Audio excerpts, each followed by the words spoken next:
This episode of the Wolf Connection podcast is sponsored by Mountaineers Books and their newest release, The Wanderer by Tom Walker. Mountaineers Books was established more than 60 years ago to express and share the love of the natural world.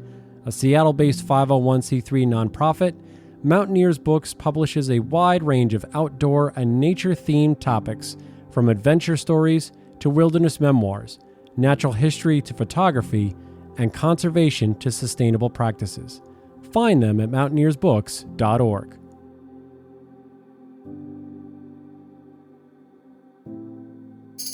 Keep in touch with the Wolf Connection podcast on our Instagram handle at the Wolf Connection Pod, or email us your questions, comments, and guest ideas to podcast@wolfconnection.org. Thank you for your support, and howls to you all. Welcome to the Wolf Connection podcast. I'm your host, John Kaufman.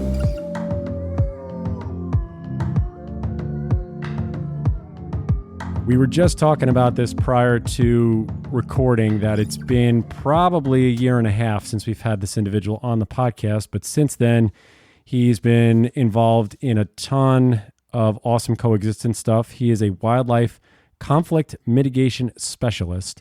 He is Kurt Holtzen. He's around with Lava Lake Lamb. So if some of you remember way back in our first batch of episodes, probably in the first 50, Kurt was on those, and he comes to us from Haley, Idaho. Kurt, great to have you back. How's everything going, my friend? Hey, it's great to be back. I didn't realize it had been that long. It seems like it was just yesterday, but yeah, lots happened. So very happy to be back on the podcast. Yeah, and I'm thrilled that you reached out to both Steven and I, because it was such an engaging and informational conversation the first time around. So we're really excited to hear what's been going on in your personal life, professional life. I mean, just give everybody an update on where you are. I know the one big thing is you're not with Wood River Wolf Project anymore, but you have a bunch of other irons in the fire. So just give everybody a recap of what's been going on with you. Yeah, so things are pretty much the same, other than I'm not working with the project this season. I work a full-time job in the city of Haley. And then do this coexistence conflict mitigation stuff on the side. Have been working with Lava Lake Lamb for, I believe this is the 8th season, and we'll continue that going forward. And then there's a number of Idaho producers that I've been consulting with and working with. And then for the last year and a half or so, I've been working with a Colorado producer, major sheep producer, getting ready for the wolf reintroduction. So I stay plenty busy. Wow. Yeah, I bet. Let's jump right into Colorado, actually, because Steven and I, along with Wolf Connection, was at an event in Aspen where there was a panel discussion about the reintroduction of wolves into Colorado, and obviously cattle and sheep and producing conflicts obviously came up. That was one of the major concerns. What are some of the tools and the methods that you're helping with this Colorado producer right now that you're trying to set the stage for when wolves are released back into that western slope? Right. So we're working on just the proactive conflict mitigation stuff, like the collars that we talked about the last time I was on, with the flashing light, which I realize is a podcast and you can't, not a visual thing, but it's a heavy leather 3-inch collar with a flashing light, and it's a passive conflict mitigation tool. It's on the livestock guardian dogs, and so it's continuously in the field. It's pretty cheap and easy to put in the field, and so we're starting with some of that kind of stuff. The other thing that we've done in 2013, I came up with the idea for a glow in the dark ear tag for cattle. Oh yeah, that's cool. You kind of see it glow in there a little bit. And then cool. And then we added to that, the same flashing light that is on the dog collar. So we're able to sonic weld this onto the plastic cattle tag.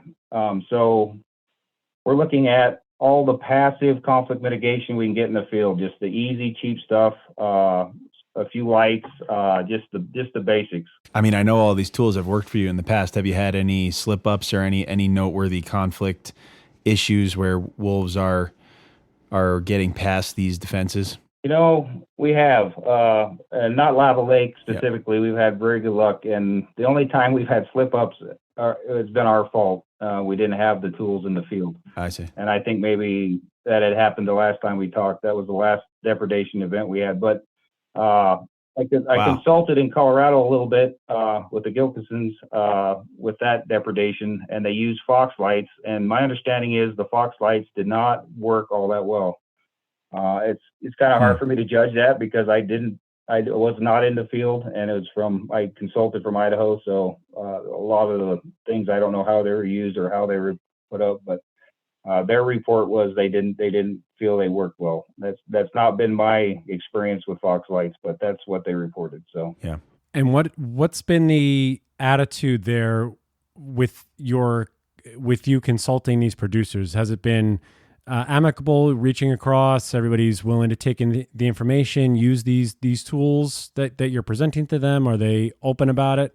It seemed like when we were there in Colorado, that there's an openness and a willingness to learn and to put these methods into action.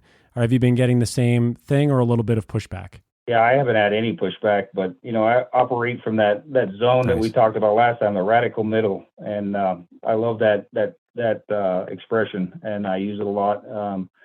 I operate, I try to get rid of all the baggage, all the garbage that wolves bring with it, and this is a wildlife management issue. There are solutions for it, and that's how I approach it. We try not to add any of the other wolf baggage that everybody likes to throw in there, and it just muddies the water. This is plain and simple. It's a wildlife management issue, just like elk eating hay or haystacks or hay fields. I mean, it's exactly the same, and that's how I deal with it. And I get pretty good response with that attitude. And as far as the producers go, the main producer I've been working with reached out to me after seeing some stuff on Instagram, and over a year and a half, we've had some exchanges, and very, very good stewards of the land. They're interested in, living with wolves as best they can. They want to use all the tools they can have available, the passive conflict mitigation stuff, lethal control, the whole toolbox, So Yeah, it felt like you could tell from the audience in Aspen. I don't know, it seemed there were no, at least, serious issues with the methods or resistance to solutions, but that it could be implied, I guess, based on the responses from the audience, that they really just want the issues that they're likely to face, the issues they're concerned about, that keep them up at night, to be validated and not to be minimized during this process of essentially, reintroducing wolves into their backyards. yeah, I think overall nobody really wants conflict. I mean, that's No. absolutely not fun at all. So my deal is let's make this as easy and simple as we possibly can. Let's do the passive stuff, and 90% of the time you'll never have a problem. Wolves really respect this stuff, and if they never come in and depredate, and you don't have to have a lethal control, then that conflict is avoided, and everybody's happier for it. So. Yeah, just talk about too, because you mentioned this, and I love that, because Lava Lake Lamb does this really well. That they're stewards of the acreage and the land that they are grazing on, and there's a lot of methods. And I do want to rehash that because it's been such a long time, and I think people may have forgotten what Lava Lake Lamb does to support not only the production of the lambs and the sheep that are there, but also are stewards of the land and the wild ecosystem that's around them. So what are the processes that this Colorado producer that you're working with, what are some of the ways that they are stewards of the land, ways that they are coexisting or trying to coexist other than just non-lethal predator management? Right. So with Lava Lake Lamb, a lot of the stuff they do is rotational allotments. They won't graze an allotment and then not go back to it the next year and graze a separate allotment. They keep the sheep numbers reasonably low so that there's not an overburden of sheep on the allotment at any time.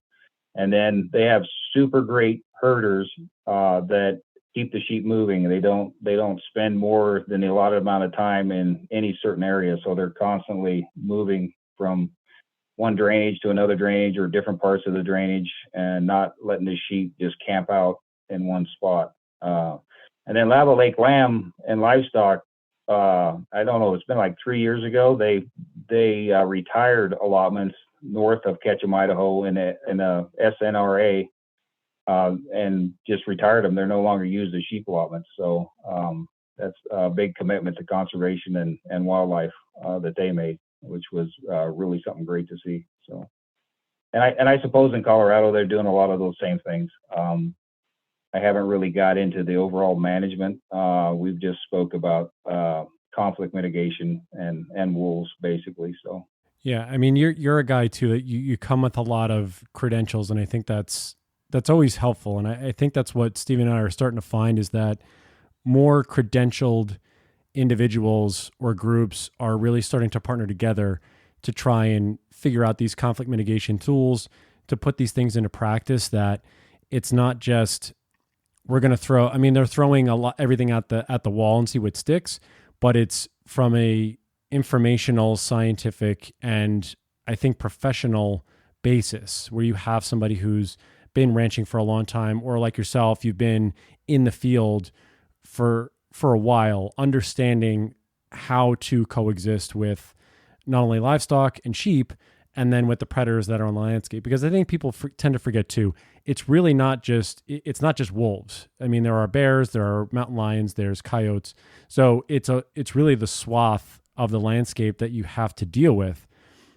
I don't know if we even asked this last time. Like I said, it's been a while, but are any of the tools that you use and any of the stuff that you come up with, does it work for other predators, bears, things like that?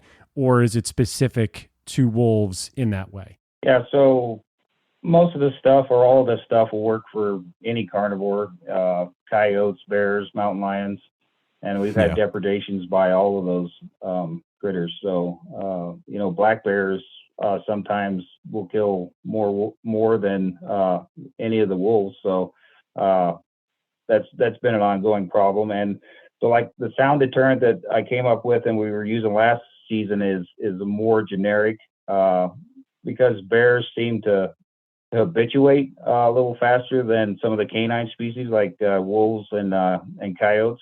The sound deterrent seems to work a little better for bears. So I think, it's somewhat specific as to how well these tools work. Like, the lights seem to work better on canines and wolves specifically, because they're so neophobic, so afraid of new things that it really works. Whereas bears kind of assimilate that very quickly and are not necessarily always afraid of human presence. They're fairly comfortable with that. So you kind of have to switch it up a little bit quicker for bears. And then mountain lions kind of fall in the same category as wolves and coyotes. They're pretty neophobic also. So they respond pretty good. Grizzly. What about grizzlies specifically? What has been their, like, what have they had any impact on herds you've worked with? No, I haven't worked with any livestock in grizzly country. Lived in West Yellowstone for almost a decade, so we dealt with bears, with grizzlies in town. And so I came up, had a beehive. I came up with an electromat, battery operated electromat, 12-volt battery, that would give a pretty decent shock if you stepped on the mat that was around the beehive. That's one thing. So electric fencing is very, very good for grizzly. And then, like I said, they assimilate and habituate pretty quickly, and they don't really have an extreme fear of humans. I mean, they're more tolerant of being near humans or dealing with humans. So it becomes a little bit more tricky. And I don't have a whole lot of experience with bears other than, keeping them out of a trash can or out of a beehive in town, which, lived a decade traveling in grizzly bear country. And it gives you a real respect for the wilderness. Oh yeah, definitely. I can only imagine. With when you're talking about mitigation and conflict mitigation, what are some of if you do come across anyone that is, or a group or a producer that might look at you sideways and think, do these things really work? What's your way of getting in that conversation? Because like you said, you're one of the best at being in the radical middle and you love being there. What's some of the information, what's some of the tactics that you're using to ease really the the producer or the livestock or even the regular individual walking the street to say, hey, we can all coexist because of these reasons? What are some of the things that you're saying to people out there as you keep continuing to be this voice for conflict resolution and coexistence? Right. So, I mean, this is my second decade working with this stuff, and so I try to be pretty honest and upfront about, it's not a silver bullet, and there's a lot of people that present it that way. Like, if you use this, it's never going to be a problem, and that's just not the case. So, I try to present it as this is a proactive way of managing conflict with wildlife, with carnivores. If you use it and you use it correctly, 90% of the time you're never going to have a problem. But, there will be that occasion that maybe it doesn't work, and then a lethal control is in order. And I have always said from the beginning that, if I can't mitigate your conflict with this passive stuff, with the non-lethal stuff, I'll come sit on your sheep band with a rifle. I mean, it's just that simple. This stuff works, and I believe it works, and I'm confident enough in it working that I have never had to do that. So, are you finding in wolf country that many ranchers are all dealing with some wolf activity, or that it is disproportionately affecting a few producers and many other ranches are not seeing any action? Yeah, so I've been talking to a lot of Idaho producers here recently, and it seems to be pretty well spread around. I think that's pulled back a little bit with the new legislation that came into effect and the more liberal seasons and that kind of thing. So it seems to have pulled back just a little bit. In our area, I haven't really seen a big difference, but I've talked to a lot of guys, and they all have had some level of wolf presence somewhere in an allotment or on their private ground or somewhere. So it was pretty interesting to find some of that stuff out. When you're looking at the legislation, and obviously there's been some stuff that's come down that seems a little bit more towards the lethal control or lethal hunt of wolves specifically. Where does that sit with you? Because you are, like I said, you're somebody who likes to have that coexistence, have that conflict management, that non-lethal presence first. How has it been managing those bills that are coming down and trying to navigate your professional acumen to this? Because it's obviously, it might throw in a wrench into certain things where people may just say, well, we're just going to use any means necessary to eradicate, get rid of whatever predator it may be, and wolves aren't the only ones on the docket. So where does that fall for you? Where does that sit with you as you continue to manage this 2 decades in? Yeah, it's a difficult thing to answer. Really, it's so many different layers of answers. Overall, I don't think it's made a big difference. I don't think it made the difference everybody thought it was going to make. After 2 decades of trying to find wolves, photograph wolves, it's not an easy thing to do. You can't. Not everybody can go out there and kill a wolf. I'm going to tell you right now. That's a fallacy. That everybody with a wolf tag is going to go out and shoot a wolf, because it's just not easy. They're very smart. They're very nocturnal. They don't like human presence, and they don't hang out near humans as a general rule. So I think that had a little bit less of an impact, which is what I kind of felt it would. So that part of it, I think, has kind of gone the way I thought it would. That, at least in Idaho, the numbers have stayed somewhat stable, and this last season they show a decline. And we'll have to see if that's going to be a continuing trend or not. But overall, it hasn't really changed much for me personally, and this work that I'm doing. It's always, with the hunting season, you're breaking up these stable packs, and so you have probably more conflict than you would with a bunch of stable packs like you have in Yellowstone or somewhere where they're not hunted. but that's just the fact of doing business in Idaho. I mean, that's just the way it is. It's the way it's probably going to be. And you just deal with that part of it. Yeah, I think that's a good point that you bring up too, that we've had multiple people, I think, across the spectrum that of wolf, whether it be scientific or personal ranching, whatever it may be, that the stability really is, I think, a major part of this, is that breaking up packs that are understanding they don't go for the livestock to begin with. And if it's just getting as many wolves off the landscape as possible, like you say, those packs disperse or break up, that knowledge doesn't get passed down. And now you have, like you say, more conflict, you have more predation. And it's a wonder, like you say, with someone like yourself who's in the field and not noticing a change when the pendulum swung so far in one direction, it just comes into question what are the real reasons to do, to put these things into law and to make these bills possible. If it's just personal, political, whatever it may be. I'm sure it's both of those. But it's interesting to hear you say that. As like I said, someone who's been in the field for over 20 years. Right. It's really ballot box biology, where legislators have dictated to the Fish and Game Department, which is in charge of the wildlife, that this is what they want to see. And so now they have a mandate that they have to follow. It's a little bit unfortunate. I understand it. It's the politics of it, and it's just the way it works. And I'm very comfortable working within the confines of that, of that system. It's just something you have to accept. And, it's the reality of wolves in Idaho.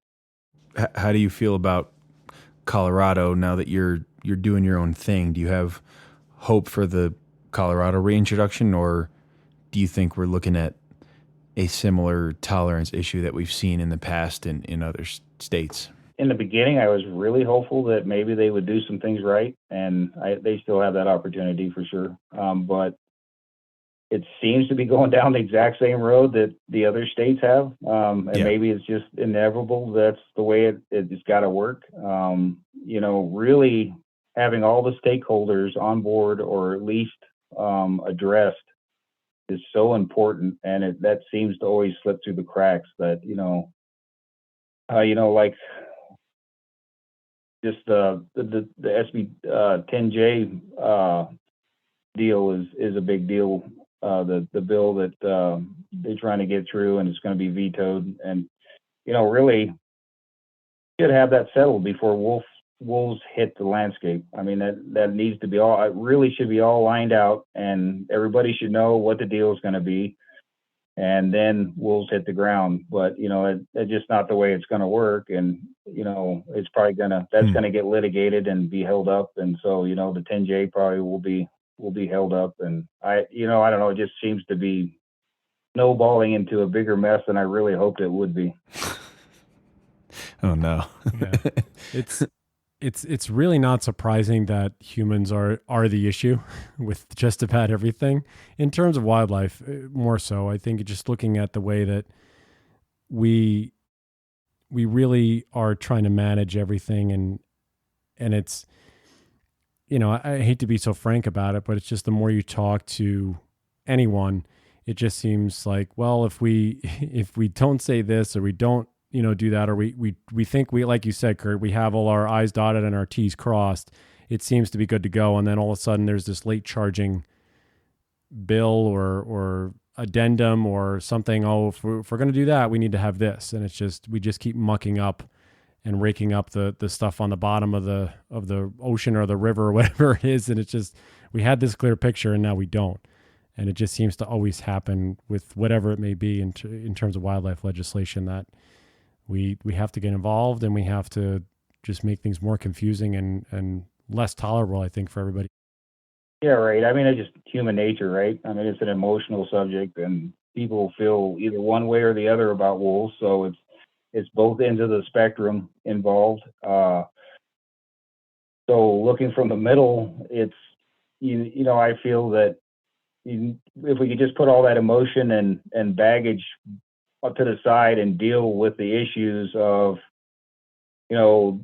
what are the producers on the ground? What's their reality going to be? Because they're gonna deal with wolves on a more literal, more personal basis than those of us that are sitting in our living room in the city.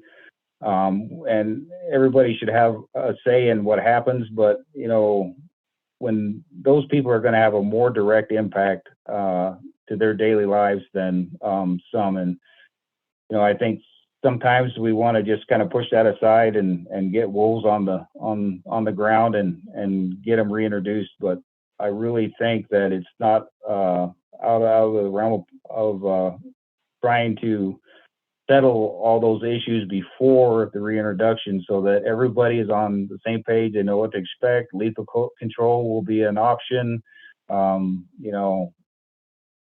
It just would be good to have all those questions answered before it happens. And I realize everybody wants to get wolves on the ground tomorrow, but it just makes it so much harder, I think. Yeah, there's just too much in this. I mean, there's too much embedded in this topic. It's like, it's food, it's the ranching industry, it's hunting, it's history, it's political, or at least implied political force, the political implications that come with reintroduction. And it's so timely too, with the last 8 years of just the political climate.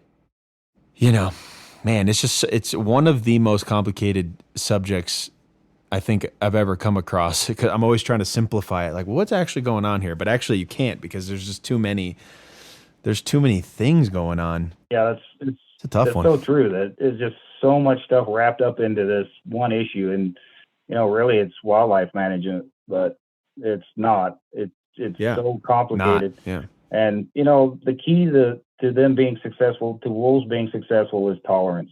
And, I think we sometimes forget that that's so important, that tolerance, is a hard thing to come by. And, really, if you're looking for solutions based solely on your own values, you're never going to get there, because not everybody agrees, So at some point, for wolves to be successful anywhere, we're going to have some more tolerance and that kind of thing. So there's no easy answer. And I thought maybe Colorado would have a little easier time of it, but I don't know. I don't think it's going to be that way.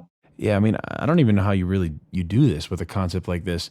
So many groups that deserve a seat at the table. I mean, once you take care of one group, I mean, yeah, compromise is really the name of the game here, because none of us are going to get everything we want out of this scenario. It's just impossible. Right. And we're back to that radical middle concept where, nothing's going to happen on the left or the right. It's those people willing to step into the middle and have these kind of discussions.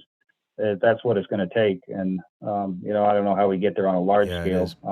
I'm doing it, often on a smaller scale. So I guess that's something. Yeah. Yeah. And that's the thing about this whole thing on a larger scale. It's a continuation of what we were saying before, but even if the possibility of compromise was there on a large scale, of course it's there in individuals, but on a larger scale, it would be hard for most groups, I think, to concede, because there are other implications beneath the basics about the other group, in quotations, about land use, belief systems, ways of life, the future of public lands, conservation, tradition, etc., that just seem to override our ability to agree on at least the basics. And I'll admit it's discouraging. It's a discouraging thing the more we get into it, at least for me. Like, what do we do to come to some kind of agreement or common ground? Because here we are, kind of just doing it again. We're doing it again. Agree to disagree is even hard. These big working landscapes, these big ranches are so important to the overall ecosystems, and they harbor all kinds of wildlife on these private grounds. And one of the producers that I was talking to or watching on Instagram are feeding hundreds of elk, their hay and antelope and deer, and it's all connected. and they're so important to have, and a lot of those people are willing to. They're good stewards. They're good people. They're good stewards. They want to take care of the land and the wildlife, and they do. They do a lot of it out of their own pockets. So, I don't know how we get to the middle in a bigger scale. That would be great if we could do that. Yeah, we need better leaders too. I mean, in reality, we need leaders who are a little bit better at talking to different types of freaking people, man. Right. I feel like that should be the primary objective of leadership. But yeah, we need to address that to some degree, because I think a lot of our issues are just, people not taking the time to understand different types of people anymore. And, in the end, people just not feeling validated or important. Yeah, right. It's 100% a people problem, not a wildlife problem. It's the tolerance, exactly. Tolerance thing, and people's tolerance for each other, tolerance for wolves, tolerance for wildlife. It's just, I don't know how we get there, but I just do my little part. That makes me feel better. I sleep at night, so I just. Yeah, that's what you got to do in life. You got to do your part. That's what I think. Eventually, you'll get that ground. I think though that groundswell will come. I think it's part of what Stephen and I are doing here, and like you said, Kurt, what you're doing out in the field is that we're three small parts of this, but there are other smaller parts that you just have to get everybody on the same page. Right. Eventually, amounts to a bigger movement, as opposed to that. Is that part? Because I saw this. You sent back some of your stuff for your bio that was different. And I saw this, and this kind of stood out to me, is that you're a Conflict Reduction Consortium for Western Landowner Association. Is that some of the stuff you're trying to bring to them? Because is that based in Idaho, that association, or is that across? Yeah, it's a national thing. National thing. Yeah, okay. It's a consortium. Yeah, what's the deal with that? Yeah, it's a consortium of producers, livestock producers, some NGOs, and people like me that come together and have. They talk about solutions, about finding money for the conflict mitigation tools and that sort of thing. And I've been involved since the beginning, and it's really a pretty diverse group of livestock producers from Montana, Idaho, Wyoming, New Mexico, I think, just all over, and have come together to try to figure out some of this stuff and find the middle ground. And there are a lot of people interested in living with wolves or living with carnivores, grizzlies, and being good stewards of the land. And it's amazing how many producers are really interested in that on some level. That has that been a seismic shift for you to see in 20 years? I'm sure when you started this, it wasn't, you probably didn't have this much willingness or wanting to live with or coexist with. Has it shifted that much for you in 20 years in your experience? Yeah, I think so. I think it's, again, I hate to keep going back to it, but if you can get away from the political baggage and all the baggage and just make it a wildlife management issue, people are very willing to deal with it on that level. And that's become more and more something that is, some of the younger generation are coming up. That's just something that's in their psyche or stuff that they've been introduced to. A more natural style of management is something I'm very much into, especially in ranching and wildlife management.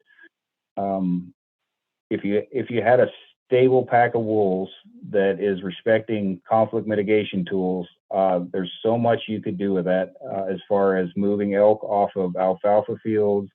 Your coyote load is probably going to go down. We've seen some evidence that coyotes don't stick around when you have wolf pack occupying a space, and if the wolves aren't messing with the sheep, which is far more likely than coyotes will be killing sheep.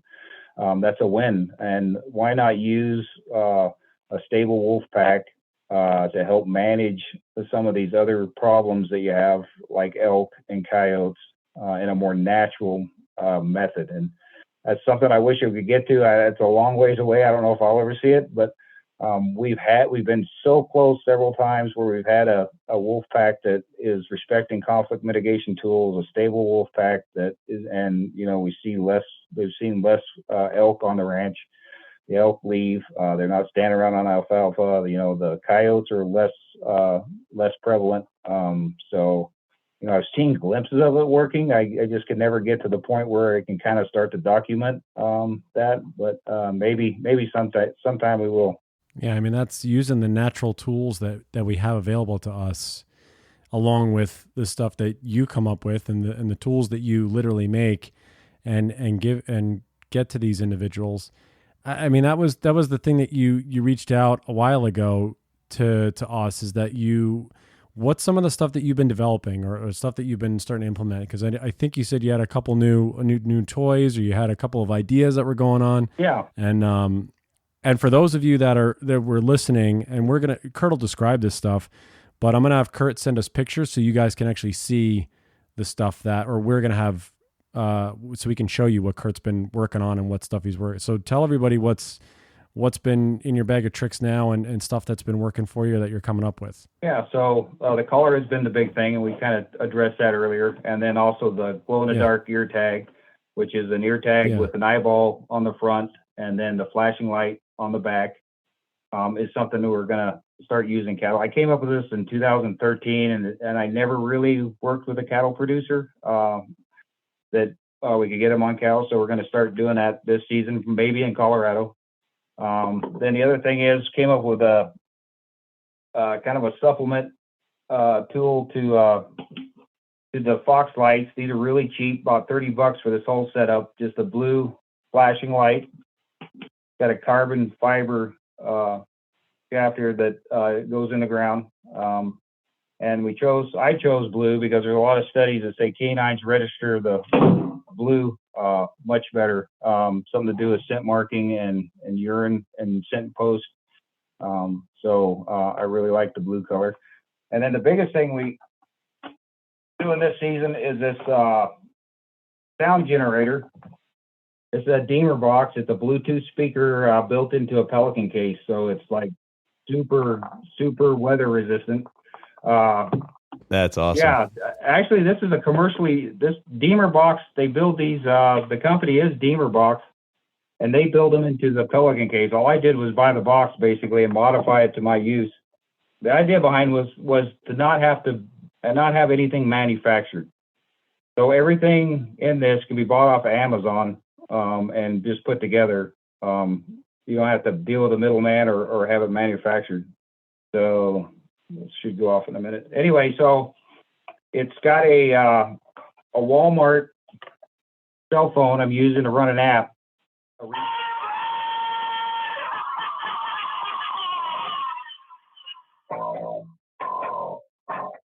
Yeah, that's on the lowest level. It gets really loud. But anyway, that's the idea, is the human presence, the human voice.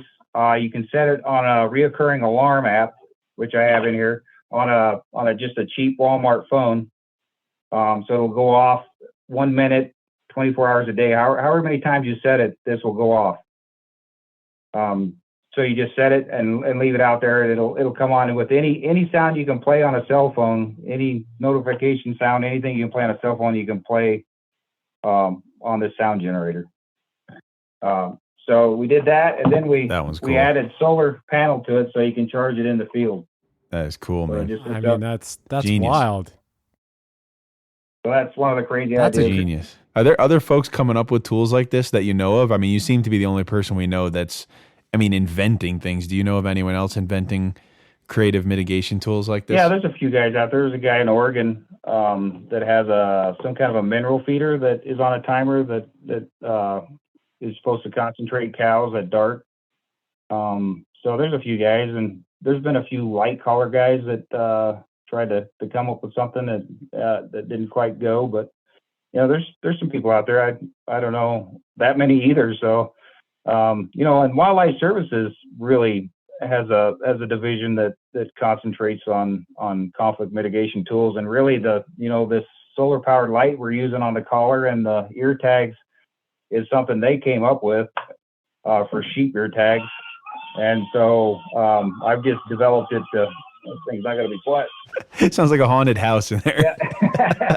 Yeah. They came up with this. This is a wheel spinner light that, you're supposed to put on your valve stem, and then it goes around on your wheel and at night, and it's cool. And they found this and put it on ear tags for sheep. And I've adapted this electronics package to the collar and the ear tags.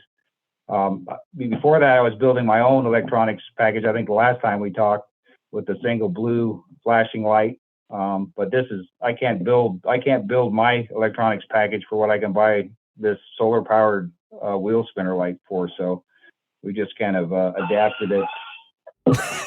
Dude, that is so great. Technology is great. I mean, he wants to be in the conversation. And a light is they have enough of an aversion to light for light to do the trick. Yeah, I think it's the human presence. It's like there's nothing in nature that really, other than like lightning bugs. Yeah, so it's like a flashlight. It's just the unknown that there's some kind of human activity that's going on, and so I like the blue light because the canine register that blue light much better than some of the other colors. Yeah, that's something to do with how they visualize, how they see scent mark posts and urine. I can't remember the study exactly, but it's pretty interesting. What about horses, Kurt? I mean, I'm sure when you're dealing with producers, they also keep horses. Do they spend any time? Do they need to spend any time mitigating wolf conflict with horses? Yeah, they do. Wolves have killed horses, and it does happen. They have about 40 head of horses out at Lava Lake Lamb during the summer. And so we came up with a way of braiding that light into the mane so that you put it on a horse if you need to. But we really haven't had any issue with wolves and the horses, or really cattle at all on Lava Lake as long as I've been working with them. That's incredible. Is the goal for you to give them, like you said, you built that box, is the goal to have an instruction manual or show them how to do this so that it's something, like you said, it seems simple enough, cost effective enough to where this can just be rolled out in a way that these producers, these ranchers, everybody can just build this or with help and make sure that it's in place, like you say, because you had an issue with the Fox lights in one place and they say it didn't work. And again, I think if you're not there, you don't see it, you're not really sure. Is that your goal, is to get these places being able to build it on their own, purchase this stuff, help them and guide them so that they're set and ready to go? Yeah, really, that's the idea. I don't want to manufacture or sell anything. I everything I do, I either give away or this kind of idea where it's just kind of a sharing kind of thing, where I try to keep everything that you can purchase at Amazon. And then either I can tell you, or maybe I'll make a YouTube video when we get ready to do this on a larger scale, showing you how to put these simple components together. And it's less than $500 to buy. The Deemer box is a little expensive, but it's super weather resistant, and it's a Pelican case for crying out loud. So it's pretty much indestructible. And then if you're gonna put the solar charger on it, that makes it a little more complicated. But the idea was to build something, make something that was cost effective for a producer to just order themselves. They don't have to go through a company. They don't have to go through me. I can tell them what components to buy. They buy the components. Basically, you pair the phone with the Deemer box and then download the app, and you're ready to go in the field. I mean, it's just pretty much that easy. And we tested a little bit last fall, and then we're going to run it this upcoming season and make sure that everything's going to work the way I think it is. And then hopefully we can have a little bit bigger rollout where we share it with some more people. But you sound like the traveling salesman, except you sell stuff that actually works, except you're not selling anything. Yeah. You know what I mean? Yeah. It's just, that's what it seems like. You're pushing the cart down the road, and, they tell you they have the elixir that's going to cure all your ills and stuff. Right. And it never does. It's just whatever it is, but you actually have the tools and the, and the things that are going to help keep conflict mitigation away. So it just, I don't know, it just popped in my head about that. Yeah. But that's such a great idea. I mean, and doesn't that form community too, Kurt? Is that you're going to have, you're going to tell one person, and then the hope, I would imagine, is that it just grows from there. And they say, I've had these, maybe it was the blue light poles and the collars that worked for them. And they go, oh, but there's also 2 other things that you could use. And that's what I mean. That's, you were talking about having this big movement. I think these communities are starting to get larger that are in the middle, that are willing to coexist and applying these things. Is that really the goal, to just sort of set it and be like, all right, guys, if you need help, I'm here, but let's talk to others as you go along, that whatever works for you may work for them. Yeah, it's kind of been my goal. And, over the last decade of specific wolf work, and, I spent a lot of time in the field, especially in the early days. I was doing between 300 and 500 miles a season, finding wolves and documenting wolf presence and spending time with the herders. And, I've gradually backed that down as we've come up with some of these tools. But over those years, I've observed what stays in the back of the pickup and what people are willing to, or what the herders are willing to put out in the field. And this stuff has to be super easy and pretty cheap, and it has to work to some degree. None of this stuff is 100%. I can't guarantee you that if you use a collar or the sound box or the squawk box or the blue light, that you're not going to have a problem, but you're less likely to have a problem by a great degree. And so, it's all about coming up with stuff that people will actually use, because you can come up with some really cool stuff that costs thousands of dollars, drones and and they probably work great, but when the time comes, is it going to sit in the back of the pickup in a bag? I've seen some of this stuff come back brand new. I mean, and that's the kind of stuff that you don't really want to use the next season, because that the herders, it's too much of a time thing, or the cost is too much, or just not something they want to do. And so that's where I've tried to concentrate my time and energy, is coming up with cost-effective coexistence. That's a great tagline. That should be the tagline for when he goes across, is just cost-effective coexistence, right there. Kurt Holtzen. Yep. Put that on my tombstone. Yeah, I like that one. No, we're gonna put that on your hat when you walk around. Yeah, there you go. That's better. There you go. It's good, and I think, to your point, it's the social. I think it's back to social tolerance again. Is that, or just tolerance in general, right? It's being tolerant of someone who's putting in the time to help you, your organization, your business, to do something that is affordable, that for the most part works. And I think it seems that more individuals, again, I go back to Colorado when we were there, and Stephen said it towards the beginning of when we started talking, is that people are willing to listen to these ideas and put them into practice. And I think that's the tolerance. It's starting to build more in the positive direction, that people are willing to take a chance, willing to work on these things. If it's not, like you say, Kurt, overcomplicated, we keep it simple, and that somebody's going to see the return on investment fairly quickly.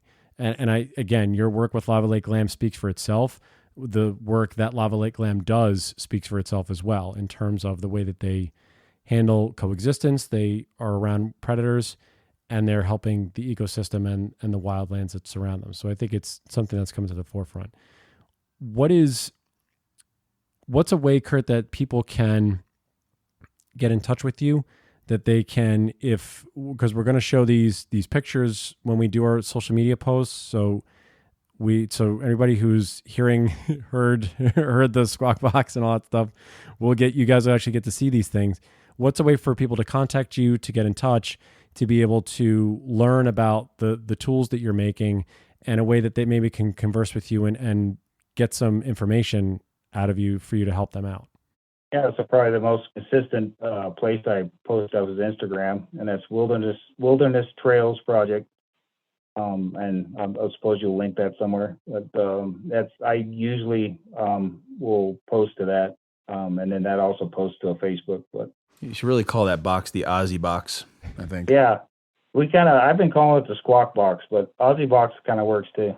I think Aussie box is super marketable. Yeah, so I tested about I don't know how many different noises, all the phone noises you can download, and for distance, and Aussie, you could hear Aussie out to about I don't know a mile and a half, and so that's why I went with it, and and why not Aussie? I mean, it's cool. But oh man, so good. That's incredible. So we got Ozzy. We're talking to you. Like if somebody listens to this and you see, this is what I want. I want somebody from Ozzy's camp to get in touch with Kurt, right? Because that would just donate a lot. That would be iconic. Yeah. That'd be great. Then they could build all the squawk box. Everybody would get a squawk box in. We'd be good to go. Or an Ozzy box. Be giving them out. Call it, Yep. But that's cool. Yes. No, Kurt. We're definitely gonna link to your Instagram, and make sure that people can reach out to you because you post a lot of great stuff. You're so personable. You're so much down the middle, and it's just you're a great voice, and it's great because we just picked right back up with what we spoke about a year and a half ago, and it's wonderful that you reached out, and it's awesome all the tools that you have and the information you're spreading far and wide. It's so positive. It's very progressive, and it's awesome. So everything you're doing is awesome, man, and it's like I said. So grateful that you reached out and that we could have this conversation again and talk about some of the new stuff that you're doing. Yeah, I really appreciate you guys having me back on, and maybe we shouldn't wait so long next time. I'm sure I'll have something crazier next time to show you. Yeah, that'll be awesome. Oh yeah, we should do one real soon. Yeah. No, absolutely. Maybe we should. No, I mean that's the thing. Anything, and we say this to all of our guests. If there's anything that comes up that if you have something ready to go, Kurt, you have our contact info. You let us know, and because this is about us reaching more people in more places, so that these positive things can be spread, so that this coexistence measures can be spread, and that there are tools and individuals out there that are willing to help and shape the way that we coexist with wildlife and our ranching communities and our production communities that go beyond our legislative bodies and the people, because these are the people, you're the people, the types of people and the type of groups that are going to make these things happen on a smaller scale that will eventually be into a larger scale. So Kurt Holtzen, you're awesome. Thank you, man. And we're going to link up everything in the description. So thank you once again for coming on and just stick around for a minute once we sign off. But thank you again for coming on with us. Yeah, perfect. I really enjoyed our conversation as usual. And, I really appreciate what you guys are doing as well. So thanks for having me on. Of course. Appreciate that, Kurt. Howls to you all out there. And Stephen, I'll be with you next time. Bye, everybody. Bye-bye. Looking for more information about Wolf Connection or the podcast? Please visit our website at wolfconnection.org, where you can donate, sponsor a wolf, or become a volunteer.